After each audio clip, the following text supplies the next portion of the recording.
All right, guys, welcome back to Crossman Productions. Um, you know, it's been a crazy week. We made it to Friday. I'm excited about the weekend. We have a lot of really good interviews coming up. I have an interview right now with a filmmaker, an actor, a friend of mine that I met through Heather and Jonathan. So I'm really excited about bringing him on. We have a couple more this week coming up. So, anyways, um, the gentleman that I'm going to bring on today is actually business partners with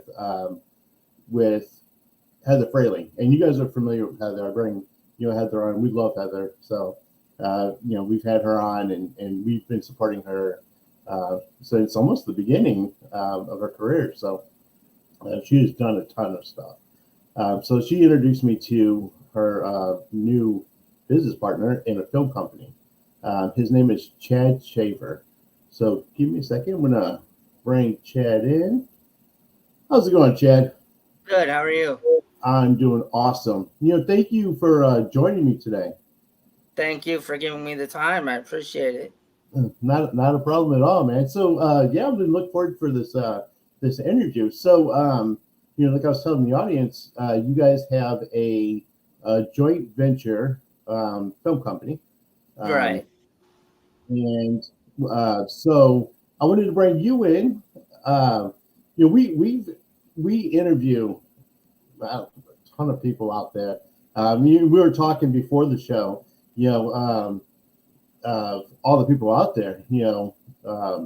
Jonathan Montez, Joe Fame, even Sean Proslacker, which is Right. my partner on my partner in crime for the Crossman Pro Show. Right. So yeah, great guy. Yeah, Um, I know Sean. I did an interview for him a few months back too. So oh Sean really? and Yeah, I, yeah. So yeah, Sean's that's my bit my my partner in crime. For the Crossman Pro Show. Yeah. Uh, yeah. So, anyways, I wanted to bring you in, kind of, Okay. get my audience familiar with you, and I want them to hear your story. And you have such an inspiring journey. Um, Yeah.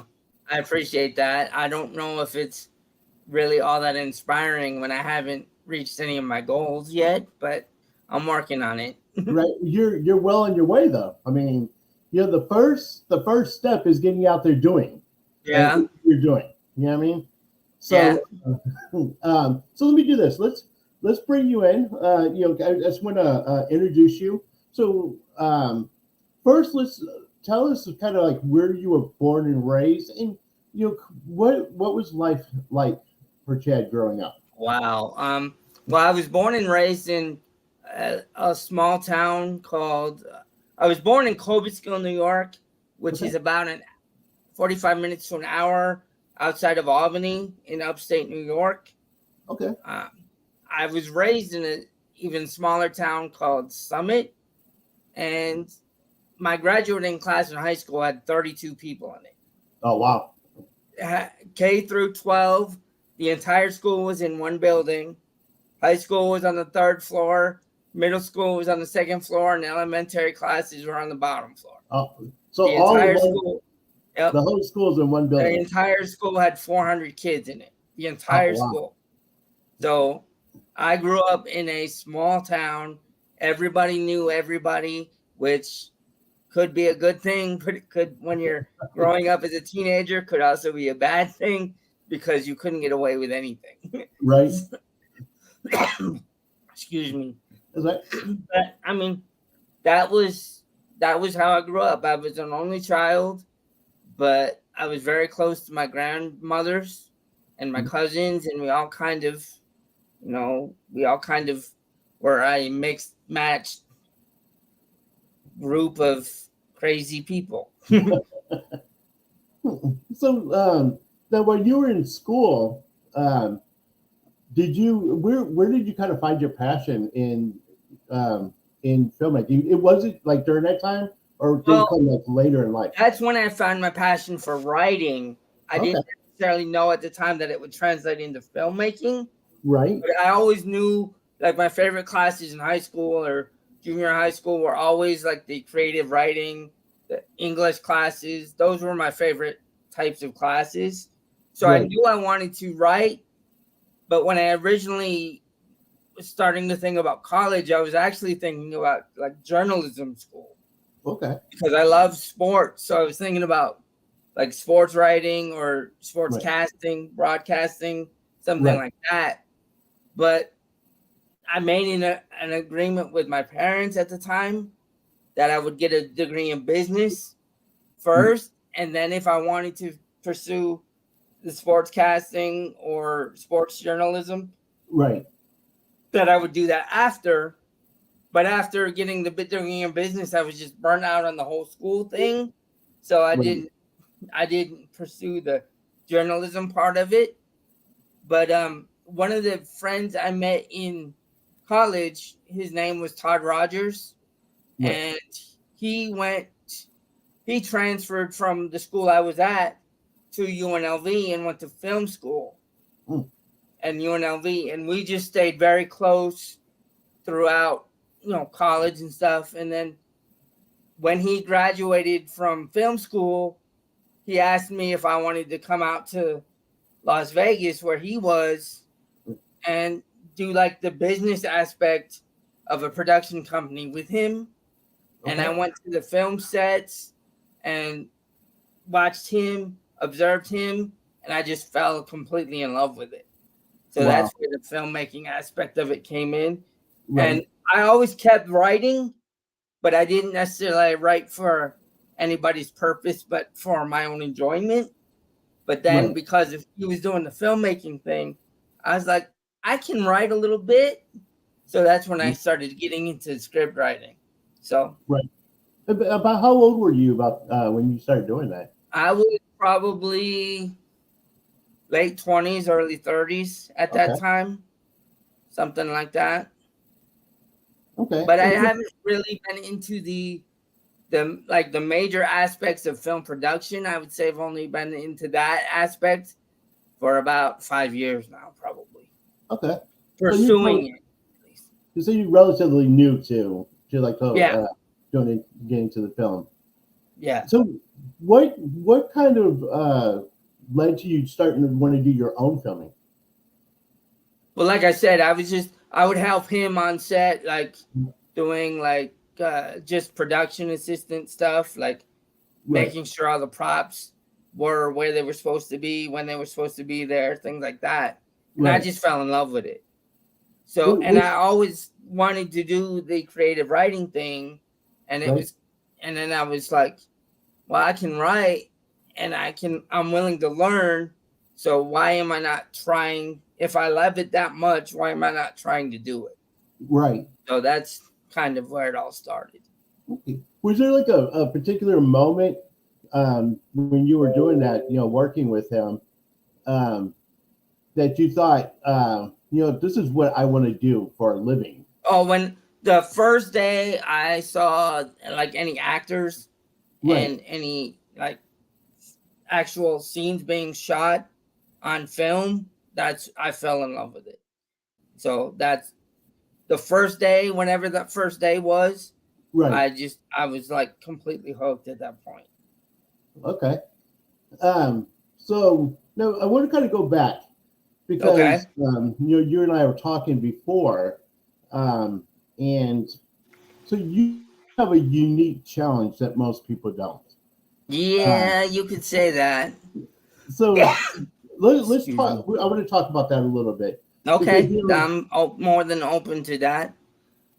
Well, when I was born 2 months premature. I was supposed to okay, be a Christmas baby, and I was born the end of October. So I was a full 2 months premature, and I right, was only a little over 2 pounds when I was born. Um, and I don't know if it was a mistake by the hospital or the doctors, right, or just the fact that I was born premature, but I part of my brain did not receive enough oxygen right, when I went through that whole process. So I developed a disease called cerebral palsy. And for Okay. me, it affects different people different ways. But Right. for me, it affects my lower body, the way my brain and my lower body communicate. They Right. don't communicate. It's almost like they're speaking a different language. One of Okay. them speaking English, the other one speaking Spanish. So they don't understand each other Right. properly. So because of that, I'm confined to a wheelchair. Every once in a while, I can use crutches, but I always need some kind of assistance with mobility. Okay. So, So and that is definitely a challenge when it comes to filming, because when it comes to locations, I right. don't only have to think about what works for the whatever I'm trying to film, but I have to make sure I can actually get in it and Right. use it as well. And that's a bigger challenge than you would think, even in 2023, because not everything is handicapped accessible. Right. So, And you know, when you say that too, I want people to understand too that you're a producer and you're a filmmaker. So right, it's not trying just to be. yeah. Well, we're going to talk about this because you've already got some projects you um, just finished for the OIF. So Right. we're going to talk about some of those. But what I wanted to mention to my audience and get them to understand um, is that you know being a filmmaker and an actor, not only do you have to be, you know, you talk about accessibility, getting into places, but you know all these different locations. Like I know you guys shoot a lot of stuff out in like the woods and like Right. you know these different places that um, is tough just for you know people who I would say able-bodied people who can get back and forth. You know what I mean? Yeah. Yeah. So you know to make it accessible for someone like you know that like you that has a you know wheelchair trying to get back and forth. Um, you know that's tough too. But here's one thing that and, you know I was telling people you know are talking to you earlier about just being an inspiring story is because even though you have that you know that kind of I don't want to call it a setback it's a challenge Right. but you're still out there doing what you're you know what you're called to do. You know, this is your passion. I'm trying. Yeah. And, you know, this is your passion and this is your purpose. And so for other people out there, this right here proves that you don't you can't use things as an excuse. You know what I mean? Because if you're out there doing it, other people can be out there doing it too. Right. You know what I mean? The biggest challenge for me is because I expect perfection from Right, myself. I think it's because of the disability. I feel like for me to get the same opportunities other filmmakers would get, I have to be that much better than they are, right, if that makes sense. And I'm not trying to say that I'm better than anybody else, because I don't think I am, but I feel like I have to be better to get the same opportunities that they get. right. And I don't think, if I'm being honest, here locally, I don't think I would have gotten the opportunities I've gotten if it weren't for Heather. Heather knows everybody here. So I don't think I would be anywhere near where I am if Right. she wasn't my partner. But Wow. that's what partners are for, I guess. Because Right. my strengths are her, I don't want to say weaknesses, but they're not her strongest assets. And her strengths are definitely not my strongest assets. So it kind of works. Right. Well, I mean, that's what makes a partnership a partnership. You know, is that you know, it's a kind of give and take, and it's for you know for you guys to be able to work together, like you said, where working the other ones, you know, that's where their strengths are. So that's the good thing about having a partner like Heather, and the thing too about Heather is Heather's just a go getter. You know, she's going to go out there and if she's set her mind to do something, she's going to do it. Yeah. So I mean, it's a great partner to have. I got lucky. I mean, I actually asked her first, and then after that, she became partners with Domain and with Fear Fame. Right. So, and that I mean, that's a challenge when you're partners in two other production companies at the same time, Yeah. because she's just so busy. And, you know, I'm not going to lie, I wish sometimes that she had more time. Right. So Yeah. the time she does have, I feel like we have to really push to get things done, because I know her other partners want to do things with her too.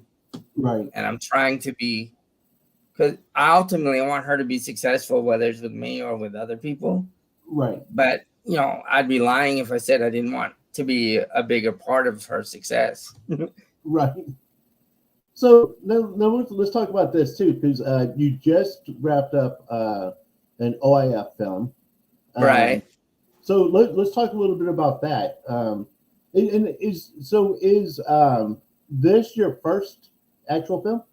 No, I've done Okay. one other short film called Plan C that I did before I got to Florida. So Okay. that's not like a Shaver Fraley production or anything. That's Right. just something I did on my own. But it's the first production that we've done under the Shaver Fraley Productions banner. Okay. So let's talk about the first one, the first film that you did. The first one, Plan C. Okay. Oh, Go ahead. But what I was going to say is, so that being your first film getting out, what was that like? To because you were before helping other people, Right? Now you got to do your own film. So tell me, Right. what was that like being able to do your own film? It was a stressful adrenaline rush because there was things that when you're helping other people Right. that you didn't have to worry about, that when you're directing and it's your name on the title page or the first screen in the credits, it's like that's your responsibility. Whether you physically do it or not, it's still ultimately your responsibility. So it was definitely different, and it was an adrenaline rush. But cool. But you got out there and you did it. Oh, That's yeah. That's the key thing, is that you Yeah. got out there and you made it. It all depends on who you have helping you too. That's, I mean, you have to have, whether you've done this for 20 years or done it for 20 minutes, the people you have around you are the key to getting anything done, really. Right. Because they have to believe in you, Right. but you have to believe in them, because if you give them something to do, you have to trust that they're going to be able to do it. Or if they can't do it, you have to trust that they're going to come to you and say, I can't do this. Can you find somebody to help me? Or can you help me? Or whatever the case may be. Right. So let me ask you this, because we talk about, you're kind of a perfectionist. How difficult is it for you to be able to like turn over the reins to somebody and give them? It terrifies me because, especially the editing process, because I'm not physically there to see it. Right. And then they show me the finished product. And even everybody else could say it's like the best short film that they've ever seen or best film they've ever seen, and I'm going to tear it apart. Right. That's just how I am. Right. So I don't mean to, and I'm trying to be better at it, because I've realized that if I do say something not negative but critical, that the other people involved take that personally sometimes, and that's never my intention. Yeah. So I'm trying to be better about that, but I'm a perfectionist. I want to be the best at what I do eventually. Right. So, and it's completely understandable. I mean, you have a vision and that you want to see come to life, and so there's as a producer and a director, you have this thing in your head, and you want to make sure that what's coming, what's in your head gets out there on film the way that you're envisioning it. I mean, it's perfectly understandable. Yeah, it is. I mean, it is. It's logical, but it's kind of, in this industry, it's kind of illogical at the same time, because you can't do everything by yourself. Right. So that and I want to. This is my nature. Because then, too, for me, if I'm the one doing it, if something doesn't go right, I have nobody to blame but myself. Right. So that's part of it for me, is I don't want to put the blame on somebody else, whether unintentionally, or for whatever reason. I would never want to do that. Right. So if I try to do too much sometimes, or expect too much from myself, only because I want to be if something doesn't go the way I want it to go, or doesn't look the way I want it to look, I want it to be my fault and not somebody else's. Right. So let me ask you this. Now, so you went from doing a film on your own, and then you teamed up with Heather, and you just wrapped up, the OIF. So let's talk about that. What was that like? To kind of give you, I guess, some input and share those responsibilities with you. Like bringing Heather in. So how was that different from the first film you did? Well, I had more experience, so I knew more of what the process would be. Right. I could kind of anticipate how long it would take to set up the lighting, things like that, and stuff like that. Where the first time I wasn't expecting it to take as long as it did, so I was impatient, which is another issue that I have just in my personality.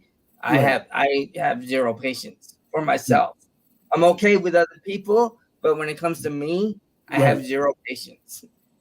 And like I said, I just expect a lot from myself, and I try not to translate that onto other people, but I sometimes think I do, and it's not intentional. Yeah. But so what did it help having Heather there for the second one? Yeah, because she is very detail orientated, without me having to say anything. And she takes initiative. She'll take the initiative, but then she'll say, "Do you like this, or can we try this?" And then I'll be like, "Yeah, we have time to do that," or "If you want to do it that way, do it that way." And then it's my job to say, "I like it," or "I don't like it because of this," or whatever the case may be. But she's very detail orientated, and she's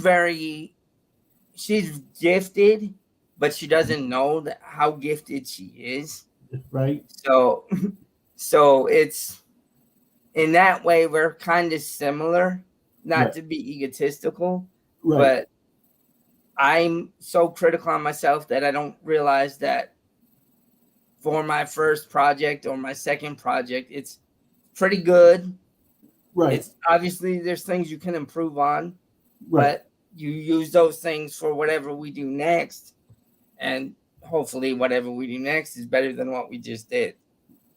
So let me ask you. Her and I are very similar when it comes to our demeanor on set.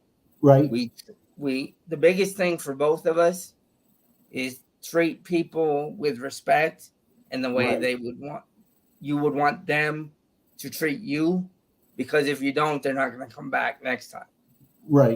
In Pro had did Truth About Monsters. He was in that.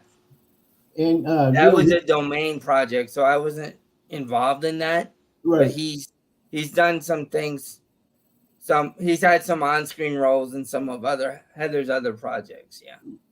One of the things he told me about Heather doing that movie was that every time she would take finish a take, she would thank everybody.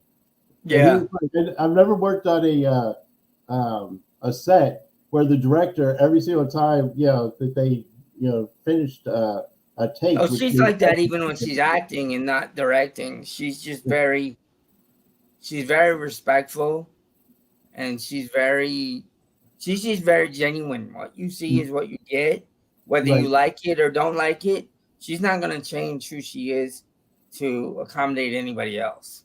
right, And I respect that a lot, actually, especially in this industry, because there's a lot of people who will just tell you what they think you want to hear, right, just for the sake of being on the set or being involved in the project or whatever the right, case may be. And she's not like that.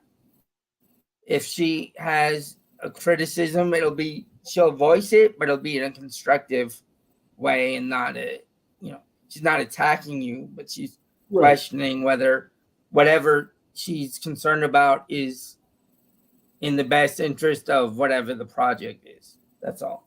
right. So, Okay. Well, let me ask you this too. So, you know, you've done two films now. right. What have you learned through the process? Is there anything that you, in particular, that you've really learned through the process that you take to your next project? I think I've become a better listener Hmm. when people do say something, Right. not in a critical way, but they're trying to make me better. I think Right. I'm become a lot more receptive to that. Because when I started, I was like, I kind of had it.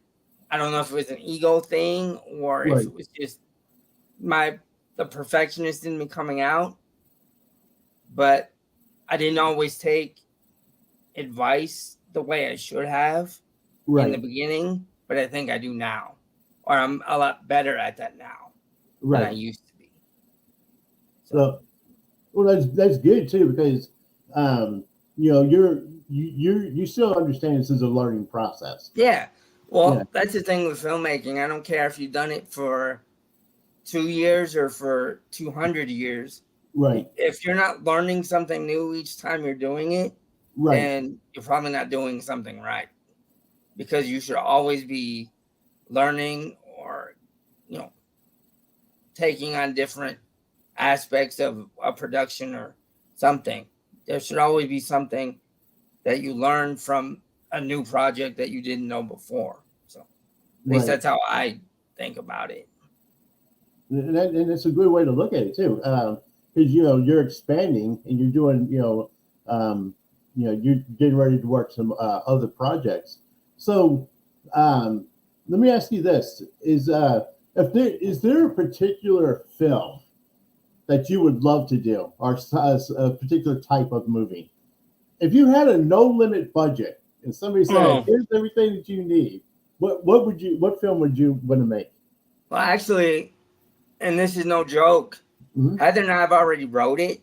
We're just Okay. trying to find the financing to do it. It's a film called Blood Money. Okay. It's a cop action drama romance, kind of all the elements wrapped up into one. Right. But it's got romance, it's got violence, it's got action, it's got drama with a real story behind it. Right. So I think I've already written it, but we have to find the funding to do it. So, Right. well, I shouldn't say I wrote it. And Heather and that's I wrote a it together. So I have to give her okay. credit where How, credit's due.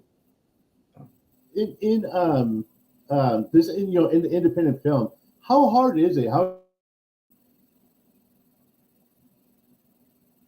I think, honestly, if I had to give somebody some advice, my right. advice would be just do it, Mm. because until you have certain projects under your belt, a certain Right. number of things that you can show people, Right. they're not gonna, when it comes to funding, Right.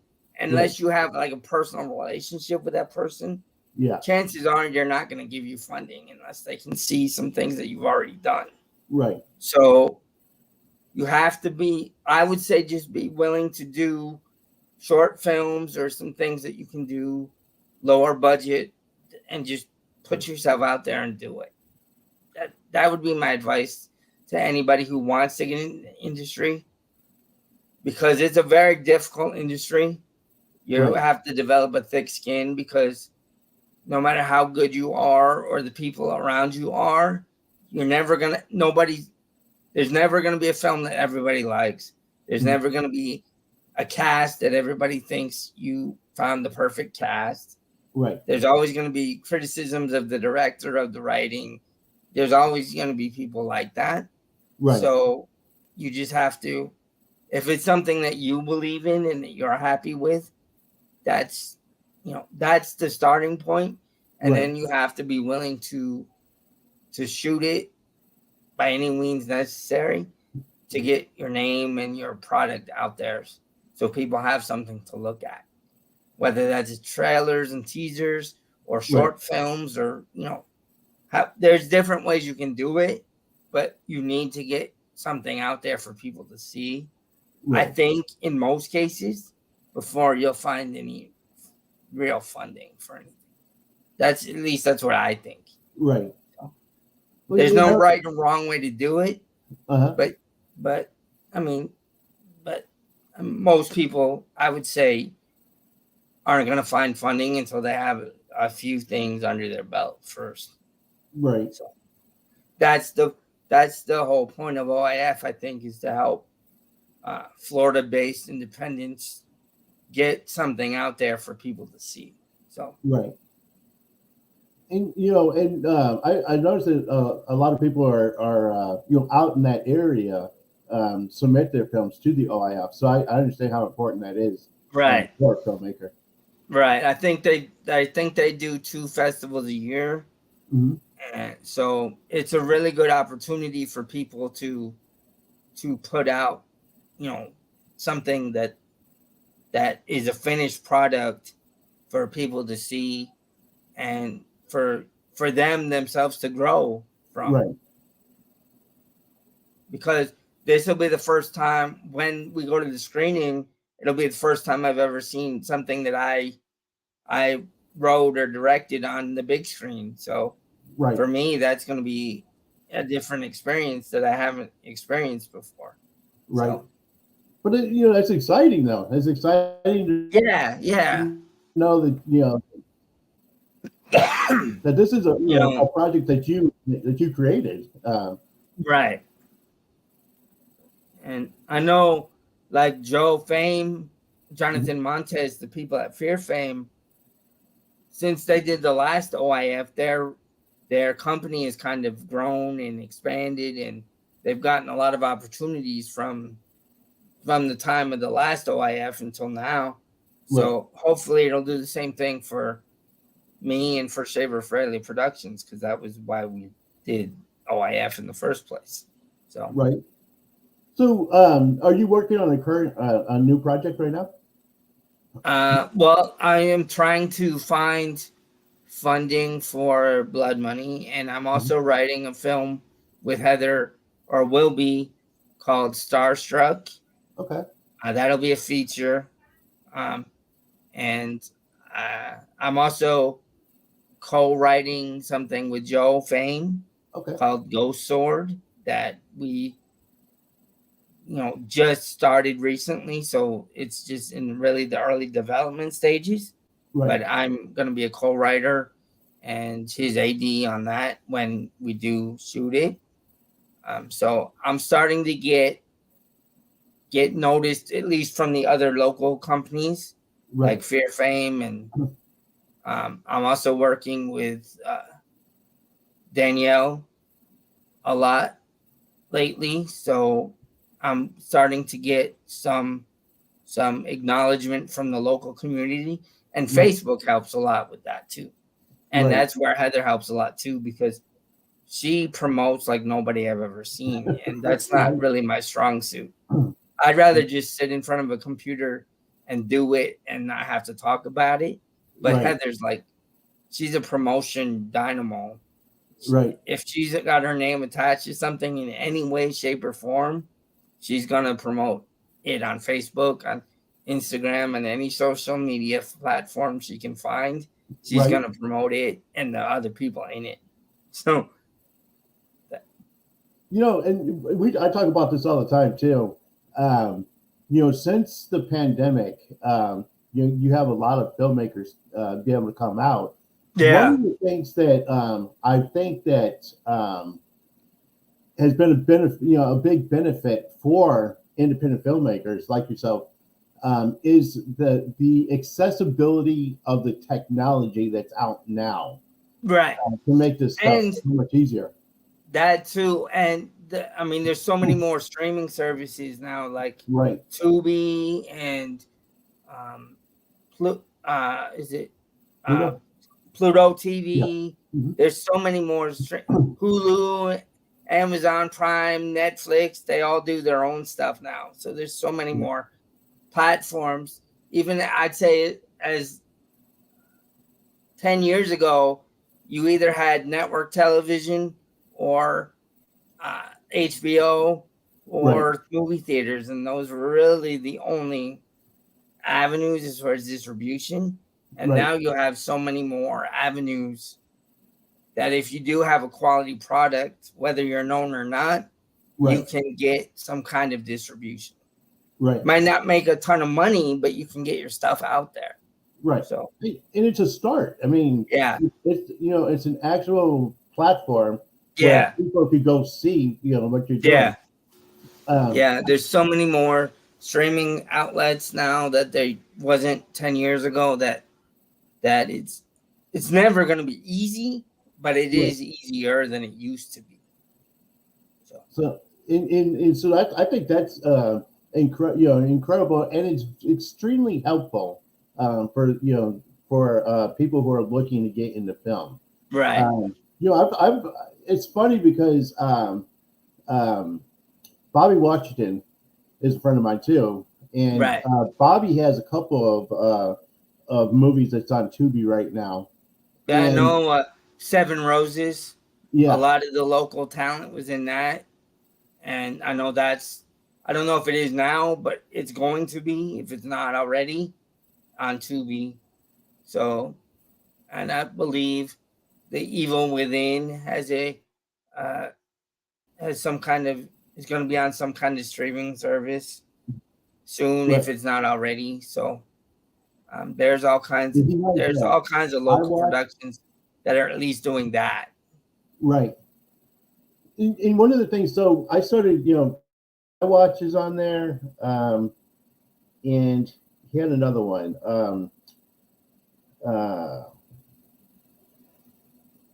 trying to remember what it's called, but uh, I started watching his shows on there, and by doing that, I started seeing all these other, independent films that people are starting to do. Yeah, So, going onto, and that's just Tubi. We're talking about all these other, yeah, platforms too. So, um, for people who are, looking to get into filmmaking, that's just, those are great platforms because yeah, just me watching people I know on there, I'm starting to find these directors and producers and actors yeah. of people that I've never worked, and I get to see their projects as well.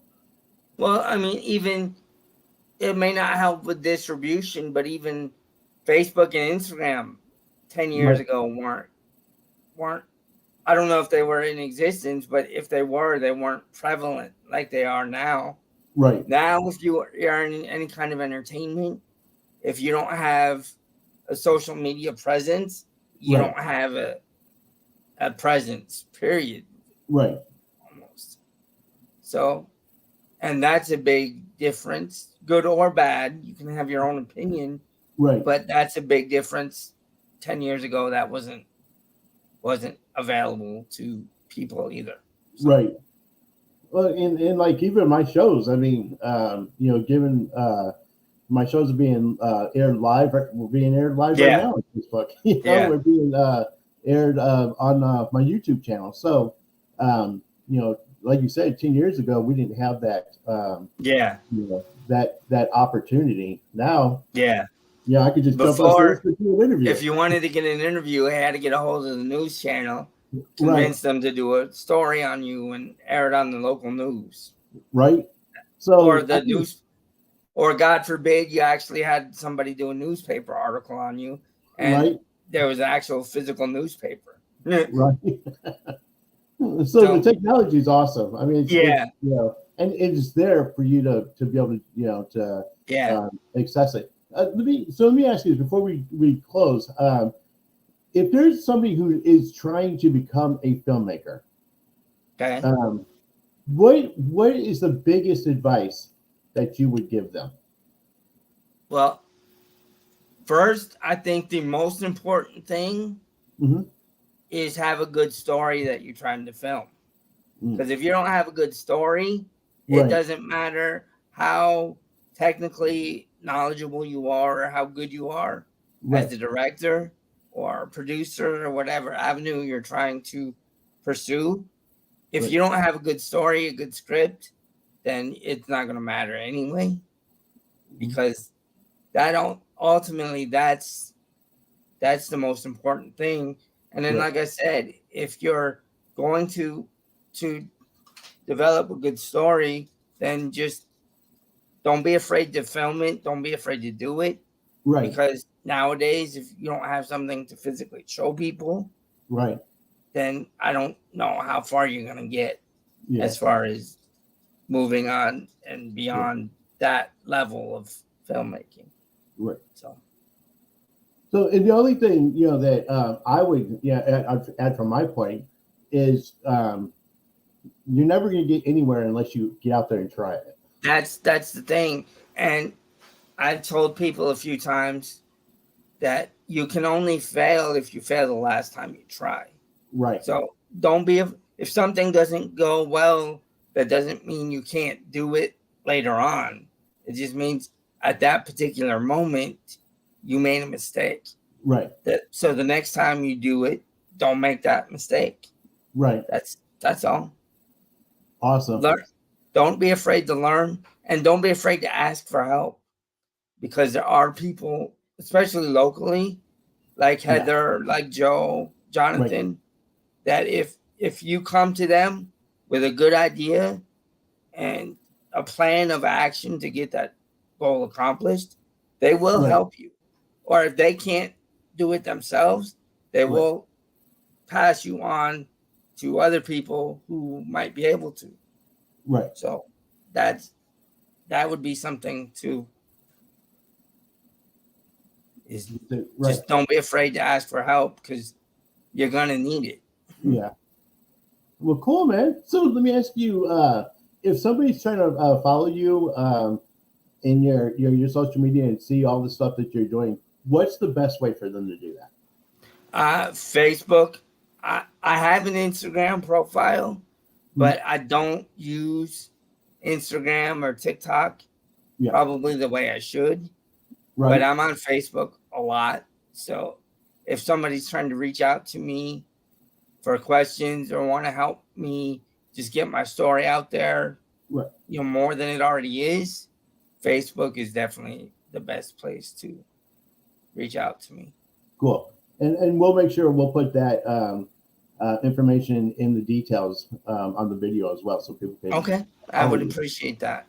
So I want to thank you, man, for so much for being on the show. It was awesome to finally get to sit down and talk to you. And yeah, we've messaged each other quite a bit, but we never actually got a chance to do the whole face-to-face thing. So it was nice to talk to you too. So yeah, thank you so much for being on. And like I say, guys, we'll put the link on there. Make sure that you follow Chad and look out for all the new stuff that he's going to be working on. Things are only going to get better. I mean, he's gonna be putting out more films, and with Heather Fraley being a part of that. She's pushing stuff. I mean, that girl's crazy pushing stuff. Yes, Coming up. I don't know how she does everything that she does and stay sane at the same time. Right? Because I know I only worry about me and Shaver Fraley, and sometimes I feel like I'm going a little off the rails. And she not only does that for all the stuff that she does independent of her 3 partnerships, but she does it for each one of her 3 partnerships too. And I'm like, I don't know how she does it all. She's Right. only been doing it for a little over a year too. It's not like she's been doing it for 10 years or 20 years. And it's crazy how much she's accomplished in that, Yeah. in the year that she's been doing it. Which is why Yeah. I said, which is why I'm saying that for you to watch, because with her working with you, you guys are gonna be putting out a bunch of stuff. I hope so. That's the plan. Right. As long as she has the time to do it, I'm up for it. So we're gonna touch base again. Probably in a year, you'll be working like 15 different. You already have 15 So projects out. I don't know about that. I'm kind of a one project at a time type person because I'm afraid if I try to do too much, that each different thing won't be the best it can be. So Right. I kind of try to do one project at a time and stick to that until it's done and then move on to something else. But that doesn't mean I probably have like 5 or 6 different outlines on my computer that when I do write something else, I have that I can start Right. something else. Right. So you guys definitely keep keep an eye on Chad and what he's coming up with, because he'll have more. He'll have a lot more out, especially work with others. So I hope so.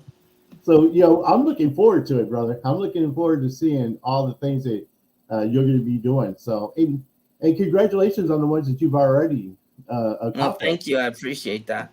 So, all right, guys, until the next episode, remember, you guys are uniquely designed with the purpose, and always keep moving forward. All right. Thank you. Thank you so much, brother, for being on. Good night.